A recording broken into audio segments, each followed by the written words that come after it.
नमस्कार साथियों, मैं हूं सचिन कुमार निगम। एक बार फिर आपका निफ्टी क्लास में हार्दिक स्वागत है। कैसे हैं दोस्तों? आप आशा करता हूं कि आप अच्छे होंगे। चलिएगा दोस्तों, शुरुआत करते हैं एक अच्छे सेशन की। बहुत ही अच्छे क्वेश्चन मैं आपको देने वाला हूं, जो आपके क्वेश्चन होंगे इस समय भारत की विभिन्न विभिन्न जगहों से आने वाले क्वेश्चंस होंगे। भूगोल की स्थिति के आधार पर आपको दिया गया है। तो दोस्तों शुरुआत करता हूं और बढ़ता हूं क्वेश्चनों की तरफ, आपके लिए बेहद महत्वपूर्ण क्वेश्चनों के लिए। जी हाँ दोस्तों, चलो शुरुआत करते हैं और बढ़ते हैं पहले क्वेश्चन की तरफ। लीजिएगा, पहला क्वेश्चन है, मैं पेन उठा लेता हूँ, यहाँ से उठा लिया है।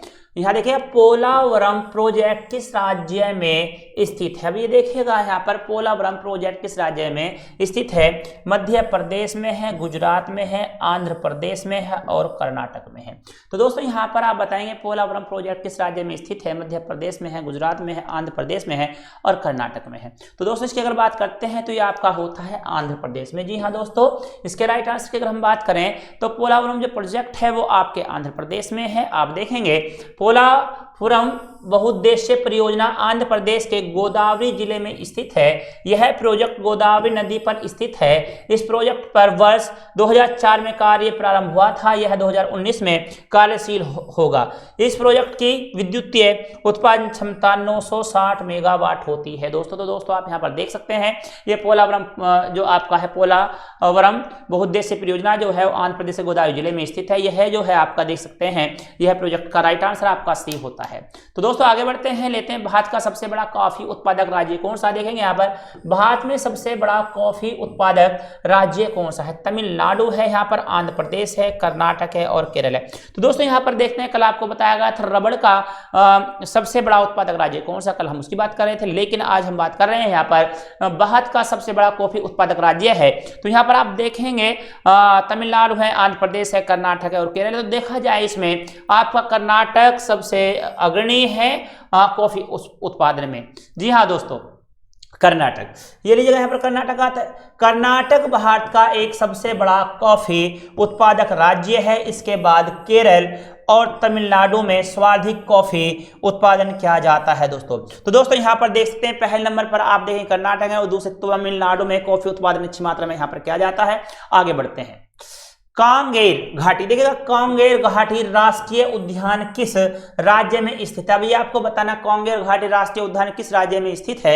यहाँ पर देखेंगे छत्तीसगढ़ है, आपका झारखंड है, ओडिशा है और पश्चिम बंगाल है।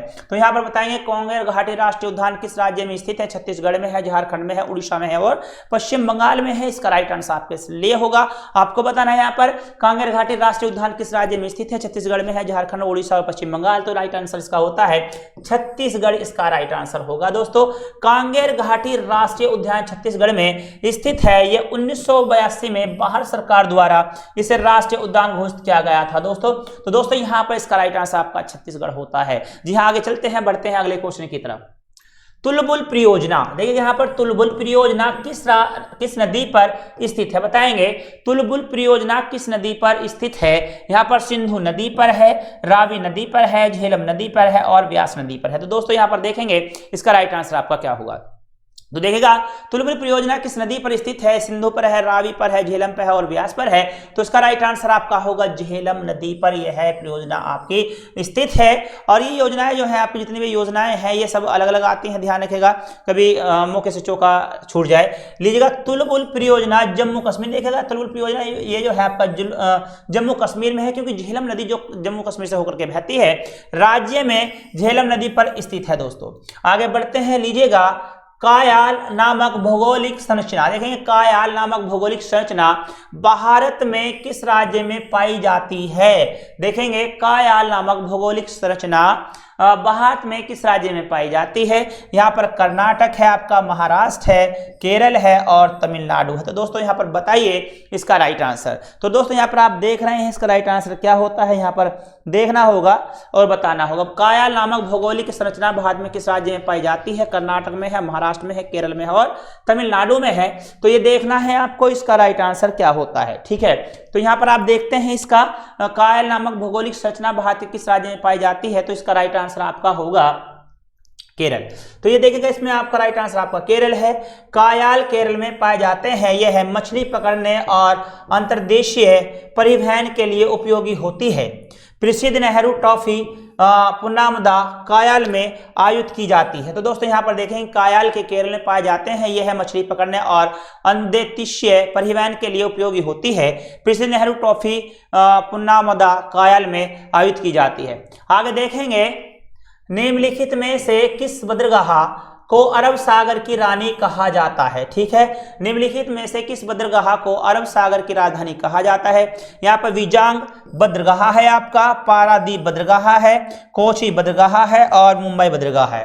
तो बताएंगे इसमें निम्नलिखित में से किस बंदरगाह को अरब सागर की रानी कहा जाता है। विजांग बंदरगाह है, पारादीप बंदरगाह है, कोची बंदरगाह है और मुंबई बंदरगाह है। तो इसमें आपका राइट आंसर क्या होगा। चलिएगा बढ़ते हैं। इसका राइट आंसर आपका होता है कोची बंदरगाह। जी हाँ, इसका राइट आंसर आपका कोची बंदरगाह है। केरल का कोची बंदरगाह एक प्राकृतिक बंदरगाह है। यह वेम्बनाड कायल में स्थित है।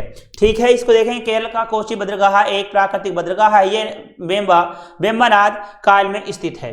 आगे देखेंगे भारत के निम्नलिखित क्षेत्र पर विचार कीजिए। बताएंगे यहाँ पर भारत के निम्नलिखित क्षेत्र पर विचार कीजिए।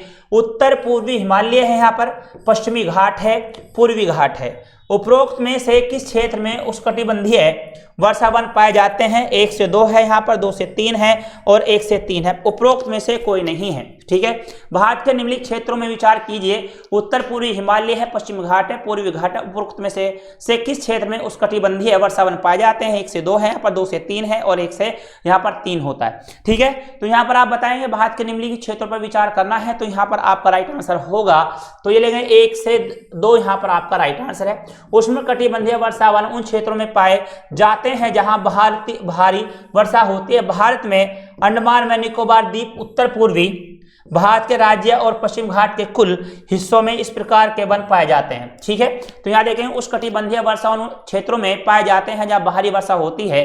भारत में अंडमान व निकोबार द्वीप, उत्तर पूर्वी भारत के राज्य और पश्चिम घाट के कुछ हिस्सों में इस प्रकार के वन पाए जाते हैं। लेते आके पुष्कर घाटी से निकलने के बाद लूनी नदी कहाँ समाप्त हो जाती है। बताएंगे यहाँ पर पुष्कर घाटी से निकलने के बाद लूनी नदी कहाँ समाप्त हो जाती है। साबरमती की सहायक नदी में, कच्छ के रणवे में, अरब सागर में और माउंट आबू में। तो दोस्तों यहाँ पर देखें पुष्कर घाटी से निकलने वाली जो लूनी नदी है कहाँ समाप्त होती है। देखिए ये एक ऐसी नदी है जो भारत के धरातल से निकलती है और भारत के धरातल पर ही आकर के लुप्त हो जाती है। और इसका जो आता है साबरमती की सहायक नदी है, नहीं बिल्कुल भी नहीं, कच्छ के रणवे में, अरब सागर में और माउंट आबू में। तो दोस्तों यह है जाकर के कच्छ के रणवे में आपकी विलुप्त हो जाती है, समाप्त हो जाती है या उसमें इसकी दलदल में रह जाती है। आगे है कच्छ का रण में, देख सकते हैं आप इसमें लूनी नदी का उदय राजस्थान में अरावली श्रेणी में पुष्कर घाटी से होता है। यह नदी कच्छ के रण के दलदल युक्त क्षेत्र में समाप्त हो जाती है। तो यहाँ पर देखें कच्छ का रणवे है, इसका राइट आंसर आपका। आगे है चिरिया लोहो। चिरिया लोहो खाद्यान एक कॉम्प्लेक्स किस राज्य में स्थित है। बताएंगे यहाँ पर चिरिया लोहो खाद्यान कॉम्प्लेक्स किस राज्य में स्थित है। यहाँ पर आपका बिहार होगा, छत्तीसगढ़ होगा, झारखंड होगा और उत्तर प्रदेश होगा। तो बताएंगे चिरिया लोहे खाद्यान का कॉम्प्लेक्स राज्य में स्थित है, बिहार में, छत्तीसगढ़ में, झारखंड में और उत्तर प्रदेश में। ठीक है, तो यहाँ पर देखेंगे चिरिया लोहा खाद्यान कॉम्प्लेक्स किस राज्य में स्थित है। बिहार में है, छत्तीसगढ़ में, झारखंड में, उत्तर प्रदेश में है। तो यह देखना होगा इसका राइट आंसर। चलिएगा राइट आंसर इसका होता है आपका झारखंड। जी हाँ दोस्तों, झारखंड इसका राइट आंसर होगा। चिरिया झारखंड के पश्चिम सिंहभूमि जिले में स्थित है। यह चिरिया लोहो खादान भारत की सबसे बड़ी लोह अयस्क खदान है। यहाँ पर 2000 मिलियन टन का लोहा अयस्क भंडार मौजूद है। इस खादान में भारतीय स्टील प्राधिकरण का काम किया जाता है। तो यहाँ पर देखेंगे झारखंड, चिरिया झारखंड के पश्चिम सिंहभूमि जिले में स्थित है। यह चिरिया लोह खदान भारत की सबसे बड़ी लोह अयस्क खदान है। यहाँ पर 2000 मिलियन टन का लोहा अयस्क भंडार मौजूद है। इस खादान में भारतीय स्टील प्राधिकरण द्वारा काम किया जाता है। आगे बढ़ेंगे भारत और बांग्लादेश के बीच। देखिए भारत और बांग्लादेश के बीच फरखा बांध विवाद किस नदी के जल बंटवारे को लेकर हुआ है। तो दोस्तों यहाँ पर है भारत और बांग्लादेश के बीच फरखा बांध विवाद किस नदी के जल बंटवारे को लेकर हुआ है। गंगा, ब्रह्मपुत्र, तीस्ता और दामोदर। तो यहाँ पर है भारत और बांग्लादेश के बीच फरखा बांध विवाद किस नदी के जल के बंटवारे को लेकर हुआ है। गंगा है, ब्रह्मपुत्र है, तीस्ता है और दामोदर है। ठीक है, तो यहाँ पर देख लीजिएगा इसका राइट आंसर भारत और बांग्लादेश के बीच। अब ये इसका जो राइट आंसर है तो इसका राइट आंसर आपका होता है गंगा है। ठीक है, यहाँ पर आप गंगा लेंगे। फुरका बांध पश्चिम बंगाल के मुर्शिदाबाद में गंगा नदी के किनारे पर स्थित है। यह है बांग्लादेश सीमा से लगभग 16.5 किलोमीटर दूर है। यह बांध 1972 में बनकर तैयार हुआ था। तो यहाँ पर देख लेंगे, फुरका बांध पश्चिम बंगाल के मुर्शिदाबाद गंगा नदी के किनारे पर स्थित है। यह बांग्लादेश सीमा से लगभग 16.5 किलोमीटर दूर है। यह बांध 1972 में बनकर तैयार हुआ था। आगे है महाराष्ट्र है। महाराष्ट्र सरकार द्वारा बनाया जा रहा बबली प्रोजेक्ट किस नदी पर स्थित है? भीमा नदी पर है, आपका कृष्णा नदी पर है, गोदावरी नदी पर है और पेनगंगा नदी पर है। तो देखें, महाराष्ट्र सरकार द्वारा बनाया जा रहा बबली प्रोजेक्ट किस नदी पर स्थित है? भीमा नदी पर, कृष्णा नदी पर, गोदावरी नदी पर और पेनगंगा नदी पर है। तो दोस्तों इसका राइट आंसर आपका होता है गोदावरी नदी। जी हाँ, ये आपके सामने है, इसका राइट आंसर गोदावरी नदी होगा। बबली परियोजना बांध महाराष्ट्र सरकार द्वारा गोदावरी नदी पर बनाया जा रहा है। इस प्रोजेक्ट पर जल के बंटवारे को लेकर महाराष्ट्र, आंध्र प्रदेश और तेलंगाना के बीच विवाद है। तो यहाँ पर देखेंगे, गोदावरी नदी बबली परियोजना बांध महाराष्ट्र सरकार द्वारा गोदावरी नदी पर बनाया जा रहा है। इस प्रोजेक्ट पर जल के बंटवारे को लेकर महाराष्ट्र, आंध्र प्रदेश और तेलंगाना के बीच विवाद है। तो दोस्तों यहाँ पर आपके सामने हो चुका है ये क्वेश्चन। अगला क्वेश्चन आपके सामने होगा 12 क्वेश्चन। मतभंगा नदी, देखेगा यहाँ पर, मतभंगा नदी किन दो देशों के बीच सीमा बनाती है? अब देखेंगे, मतभंगा नदी किन दो देशों के बीच में सीमा बनाती है? यहाँ पर भारत और नेपाल के बीच में है, भारत और बांग्लादेश के बीच में है, भारत और म्यांमार के बीच में है, भारत और श्रीलंका के बीच में है। तो दोस्तों यहाँ पर देखेंगे, मतभंगा नदी किन दो देशों के बीच में सीमा बनाती है? लीजिएगा, भारत और नेपाल है, भारत और बांग्लादेश है, भारत और म्यांमार है, भारत और श्रीलंका है। तो दोस्तों यहाँ पर आप देखेंगे, इसमें इसका राइट आंसर क्या होता है? लेते हैं आगे। यहाँ पर भारत और बांग्लादेश के बीच बनाती है। भारत और बांग्लादेश की सीमा सभी देशों से ज्यादा, यानी कि भारत की जो सीमा सबसे अधिक लगती है 4096 किलोमीटर, वह बांग्लादेश से ही लगती है। ठीक है, उसके बाद में मतभंगा नदी भारत में कृष्णगंज से होकर गुजरती है। यह नदी कई भागों में बटी हुई है। तो यहाँ पर देखेंगे, भारत और बांग्लादेश से जुड़ने वाली नदी है यह मतभंगा नदी, और ये भारत और बांग्लादेश को जोड़ने या अलग करने का कार्य करती है। यहाँ पर लेंगे, निम्नलिखित में से किस पर्वत को फाइबर ट्रेजर्स ऑफ ग्रेट शो कहा जाता है? निम्नलिखित में से किस पर्वत को फाइबर ट्रेजर्स ऑफ ग्रेट शो कहा जाता है? लोहोत्से को, गॉडविन ऑस्टिन को, कंचनजंगा को और धोलावीरा को। तो बताएंगे यहाँ पर लोहोत्से, गॉडविन ऑस्टिन है, कंचनजंगा है, धोलावीरा है। ठीक है, इनमें निम्नलिखित में किस पर्वत को फाइबर जेस्टर ऑफ ग्रेट शो कहा जाता है? तो दोस्तों इसका राइट आंसर आपका होगा कंचनजंगा है, आपके सामने होगा। ठीक है, कंचनजंगा विश्व का तीसरा सबसे ऊंचा पर्वत है। इसकी ऊंचाई 8586 मीटर है। यहाँ पर देखेंगे, और आपकी जो K2 की ऊंचाई है उसकी 8611 मीटर है। ठीक है, माउंटेन एवरेस्ट जो है आपकी एवरेस्ट, ये तो सभी को याद होती है, एवरेस्ट। ठीक है, इसकी है 8850 मीटर है। ठीक है, ये देखेंगे आप। तो 3 नंबर आ गए ना, पहला एवरेस्ट है, दूसरा K2 है और तीसरा आपका गॉडविन, ये आपके होते कंचनजंगा होती है। ठीक है, यह पर्वत नेपाल और सिक्किम के बीच स्थित है दोस्तों, और इसकी ऊंचाई आप देख रहे हैं 8586 मीटर यहाँ पर हो जाती है। आगे बढ़ते हैं, सतमाला पहाड़ियां किस राज्य में स्थित है? बताएंगे, सतमाला पहाड़ियां किस राज्य में स्थित है? यहाँ पर गुजरात में है, उत्तर प्रदेश में है, महाराष्ट्र में है या राजस्थान में? सतमाला पहाड़ियां किस राज्य में स्थित है? गुजरात, उत्तर प्रदेश, महाराष्ट्र या राजस्थान? तो दोस्तों यहाँ पर देखेंगे, आप देखेंगे जो आपका राजस्थान है, गुजरात है, उसमें अरावली पहाड़ियां गुजरात से लेकर के राजस्थान और हरियाणा होते हुए अंबाला तक आपकी अरावली पहाड़ी स्थित होती है। ठीक है, उत्तर प्रदेश में नहीं है, ये आपकी होती है महाराष्ट्र में। जी हाँ, यह आपका दक्षिण क्षेत्र में मानी जाती है। सतमाला पहाड़ियां महाराष्ट्र के नासिक में स्थित है। यह है सिंधुरी श्रेणी का हिस्सा है। तो देखेंगे आप महाराष्ट्र, इसका राइट आंसर आपका हो जाता है। आगे देखेंगे, भारत में कोयल उद्योग मुख्य रूप से किस राज्य में केंद्रित है? बताएंगे, भारत में कोयल उद्योग मुख्य रूप से किस राज्य में केंद्रित है? यहाँ पर आप देखेंगे, कर्नाटक में है, तमिलनाडु में है, केरल में है और आंध्र प्रदेश में है। तो दोस्तों यहाँ पर देखिए, भारत में कोयल उद्योग मुख्य रूप से किस राज्य में केंद्रित है? कर्नाटक में, तमिलनाडु में, केरल में और उत्तर प्रदेश में। तो दोस्तों यहाँ पर आप पाएंगे, इसका राइट आंसर आपका क्या होगा? ठीक है, भारत में कोयल उद्योग मुख्य रूप से किस राज्य में केंद्रित है? कर्नाटक में, तमिलनाडु में, केरल में और आंध्र प्रदेश में। तो बता सकते हैं इसका राइट आंसर आपका। ठीक है, तो यहाँ पर क्या हुआ, यहाँ पर आप ले रहे हैं इसका राइट आंसर, ये लीजिएगा, होता है इसका राइट आंसर केरल है, आपके सामने होगा। यह उद्योग से नारियल पर निर्भर है। केरल विश्व के कुल उत्पादन का प्रतिशत सफेद कोयर का उत्पादन करता है। लेंगे यह उद्योग से नारियल पर निर्भर है और केरल विश्व के कुल उत्पादक का 60% सफेद कोयर का उत्पादन करता है। आगे बढ़ते हैं, निम्नलिखित राज्यों पर विचार कीजिएगा। मध्य प्रदेश है, उड़ीसा है, छत्तीसगढ़। उपरोक्त में से कौन सा राज्य हीरे का उत्पादन करता है? केवल 1 है, केवल 1 और 2 है, उपरोक्त सभी है और यहाँ पर 1 और 2 होता है। निम्नलिखित राज्यों पर विचार कीजिए। मध्य प्रदेश, उड़ीसा, छत्तीसगढ़। उपरोक्त में से कौन सा राज्य हीरे का उत्पादन करता है? केवल 1 है, केवल 1 और 2 है, उपरोक्त सभी है और यहाँ पर 1 और 2 है। देखते हैं यहाँ पर आपका विचार क्या कहेगा। लीजिएगा, इसका आंसर मैं देता हूँ। यहाँ पर केवल 1 की आप बात कर रहे हैं, ठीक है। मध्य प्रदेश की बुंदर और पन्ना नामक खदान हीरे के उत्पादन के लिए प्रसिद्ध है। देखिए, पन्ना की खान सबसे ज्यादा यहाँ पर प्रसिद्ध होती है, आप इस बात को समझते हैं, ठीक है। आगे लेंगे, अगला क्वेश्चन आपके लिए होगा, थोरियम का मुख्य स्रोत है। अब यहाँ पर आता है थोरियम का मुख्य स्रोत का। देखिएगा, आप जितने भी आपको खनिज मिलते हैं अधिकतर ये सभी आपको पठारी क्षेत्रों में मिलता है। जो पठार का क्षेत्र है वो हमारे पास में दक्षिण भारत का क्षेत्र है, जैसे आंध्र प्रदेश है, महाराष्ट्र है, उधर आपका कर्नाटक होता है, तमिलनाडु होता है।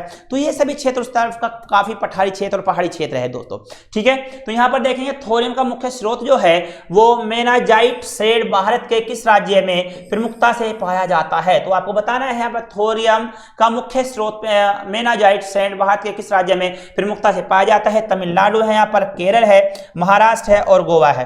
तो बताएंगे यहाँ पर थोरियम का मुख्य स्रोत मेनाजाइट सैंड भारत के किस राज्य में प्रमुखता से पाया जाता है? तमिलनाडु में, केरल में, महाराष्ट्र में और गोवा में। तो यहाँ पर आप क्या रखेंगे इसका राइट आंसर? दोस्तों देखते हैं, इसका राइट आंसर केरल इसका राइट आंसर होगा। जी हाँ, बिल्कुल सही है आपके सामने।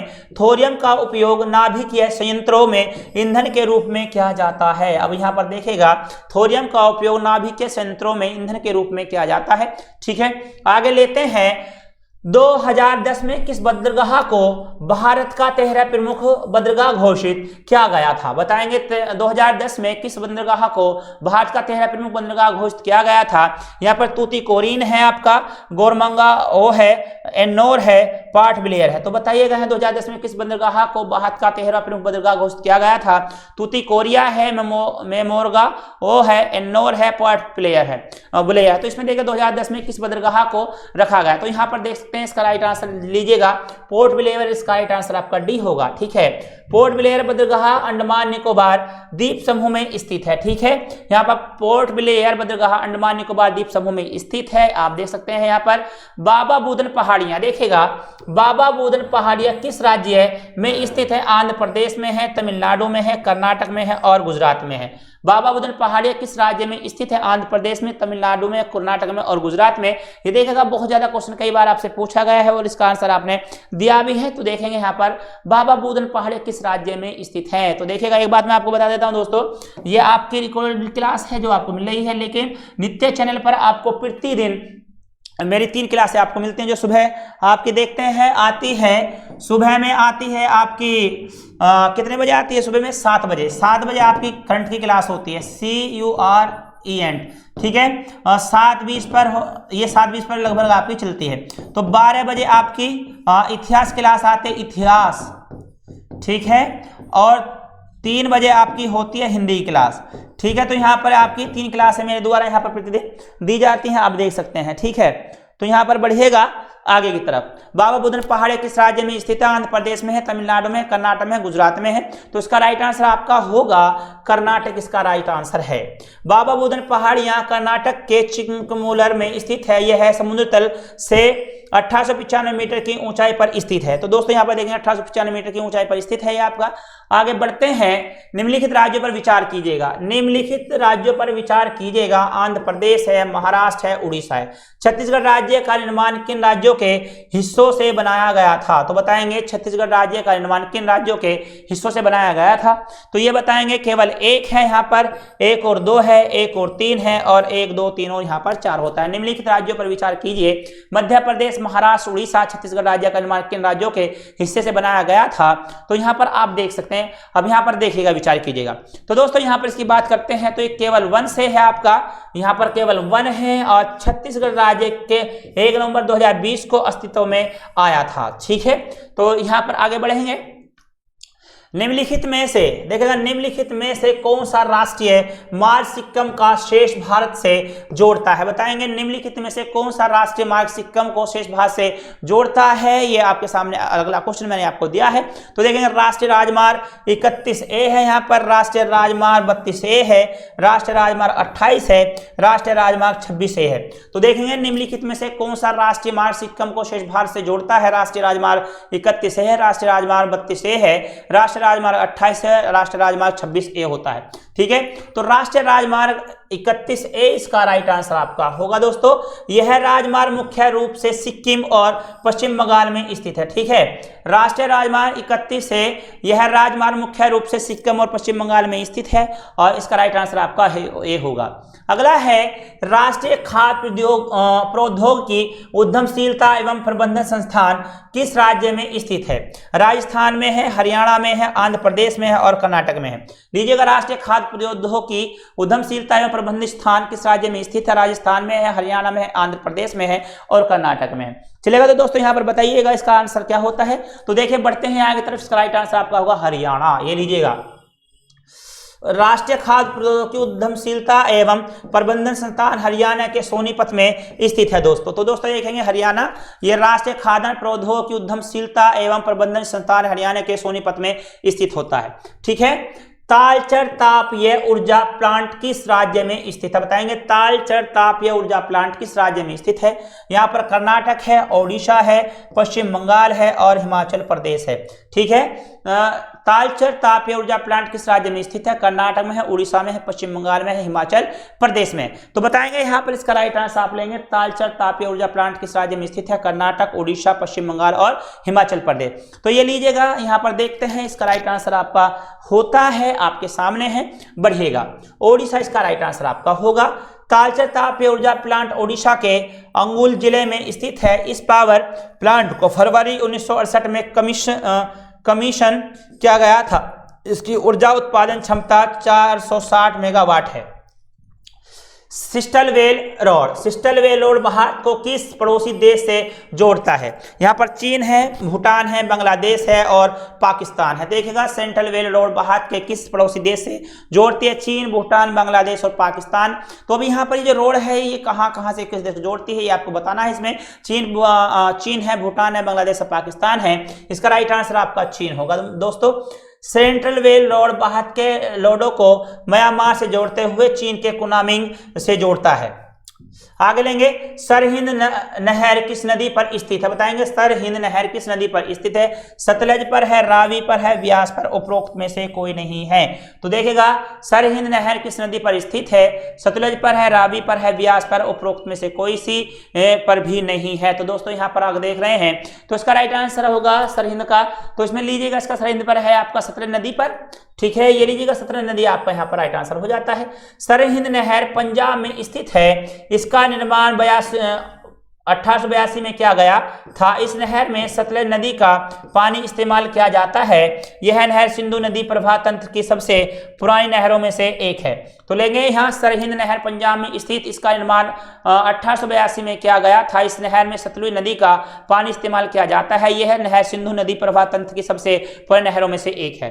तो लेंगे यहाँ पर Bharat Myanmar friendship road Bharat के किस राज्य को म्यांमार से जोड़ती है? देखिएगा, यहाँ पर Bharat Myanmar friendship road Bharat के किस राज्य को म्यांमार से जोड़ती है? यहाँ पर देखेंगे, असम है, मणिपुर है, मेघालय है और नागालैंड है। तो दोस्तों यहाँ देख सकते हैं, आपके सामने है इसका राइट आंसर। चलिए, तो यहाँ पे इसका राइट आंसर क्या होगा? इसका राइट आंसर होगा Bharat Myanmar friendship road Bharat के किस राज्य को म्यांमार से जोड़ती है? तो दोस्तों यहाँ पर असम है, मणिपुर है, मेघालय है। तो ये लीजिएगा, आगे बढ़ते हैं। ये जो आपका मणिपुर क्षेत्र जो है, आपका मणिपुर हुआ, फिर आपका असम हुआ, नागालैंड हुआ, ये सभी जो आपके पूर्वी क्षेत्र में अरुणाचल प्रदेश है, उधर त्रिपुरा, ये आपका सीवन सिस्टर में आता है। यानी कि ये कहा जा सकता है कि आपकी जो गुवाहाटी है, वहां पर गुवाहाटी जो कोर्ट है वो 6 राज्यों को देखता है दोस्तों। ठीक है, तो इस बात को देखिएगा। और उसके बाद में आप देख सकते हैं, यह आपका सेवन सिस्टम में कहलाता है, क्योंकि ये पूर्वी वाले 7 राज्य जो हैं, ये 7 बहनों का ही एक योग बताया जाता है। ठीक है, तो ये उसमें से ही है, मणिपुर है इसका right answer. Bharat Myanmar friendship road की कुल लंबाई लगभग 160 किलोमीटर है। यह सड़क म्यांमार के तुम्मू के केलवा कलेमियो को भारत में मणिपुर के मरहेर से जोड़ती है। तो यहाँ पर आप देखें Manipur Bharat Myanmar friendship road की कुल लंबाई लगभग 160 किलोमीटर है। यह सड़क म्यांमार के तुम्मू केलवा लोमियो को भारत में मणिपुर के मोहरहे से जोड़ती है। तो इसका राइट आंसर आपके सामने है, मणिपुर होगा। आगे बढ़ते हैं, लेते हैं अगला क्वेश्चन आपके लिए। जी हाँ दोस्तों, यह है निम्नलिखित में से गलत कथन को चुनना है। ठीक है, अब यहाँ पर आप देख रहे हैं जो आपका कथन है, यहाँ पर 4 कथन आपको दिए गए हैं। 4 कथनों में से आपको एक को चुनना है। जब आप देखते हैं कई बार आपके सामने यहाँ पर ऐसा आता है निम्नलिखित में से गलत कथन को चुनिएगा। ठीक है, अब यहाँ गलत और सही की बात है ना, आप अगर क्वेश्चन सही से पढ़ सकते हैं तो हो जाता है, ऐसे नहीं तो कई बार दिक्कत भी आ जाती है आपके सामने। चलिए मैं पढ़ता हूं। निम्नलिखित में से गलत कथन को चुनिए। सतलज नदी मानसरोवर झील के निकट सक्सताल से निकलती है और रावी नदी रोहतांग दर्रे से निकलती है। ठीक है, झेलम नदी कश्मीर के दक्षिण पूर्व भाग से निकलती है और चिनाब चंद्रा और व्यास नदियों के संगम से निकलती है। तो ये आप देख सकते हैं यहाँ पर सतलज नदी मानसरोवर झील के निकट सक्सताल से निकलती है, रावी नदी रोहतांग दर्रे से निकलती है, झेलम कश्मीर के दक्षिण पूर्व भाग से निकलती है, चिनाब चंद्रा और व्यास नदी के संगम से आपकी बनती है। तो ये आपके सामने एक बहुत अच्छा क्वेश्चन है, इसका आंसर आप ध्यान से पढ़ेंगे तो आपका ये सही हो जाएगा। ठीक है, तो यहां पर देखिएगा, एक बार फिर से पढ़ते हैं, फिर चलते हैं आगे। निम्नलिखित में से गलत कथन को चुनिए। सतलज नदी मानसरोवर झील के निकट से सक्सताल से निकलती है, यहाँ पर गलत कथन चुनना है आपको। अगला है आपका रावी नदी रोहतांग दर्रे से निकलती है, झेलम कश्मीर के दक्षिण पूर्व भाग से निकल, चेनाब चंद्रा और व्यास नदियों के संगम से बनती है। तो दोस्तों यहाँ पर देखिएगा डी इसका राइट आंसर होगा, क्योंकि यही गलत है यहाँ पर, है ना। अब आप देखेंगे इसमें चेनाब चंद्रा और व्यास नदियों के संगम से बनती है। ठीक है, चंद्रा और व्यास के नदियों के संगम से बनती है। यहाँ चिनाब चंद्रा और भागा नामक 2 नदियों के संगम से बनती है। यह 2 नदियों हिमाचल प्रदेश के लाहौल स्पीति जिले से ही निकलती है। तांद्री नामक स्थान पर इन 2 नदियों का संगम होता है। चिनाब नदी को हिमाचल प्रदेश चंद्रभागा नदी कहा जाता है।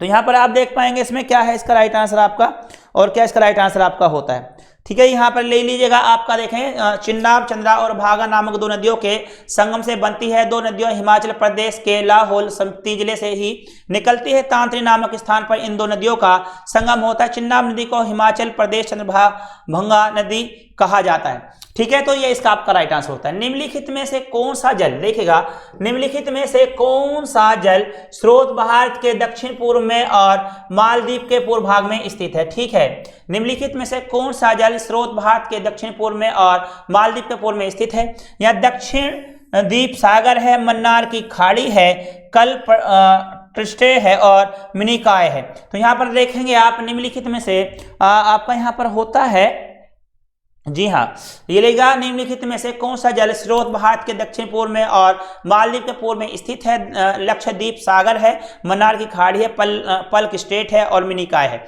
तो यहाँ पर आपका यहाँ पर आंसर आपके लिए है, बहुत ही खूबसूरत है। तो देखते हैं आगे, लक्षद्वीप इसका राइट आंसर आपका होता है।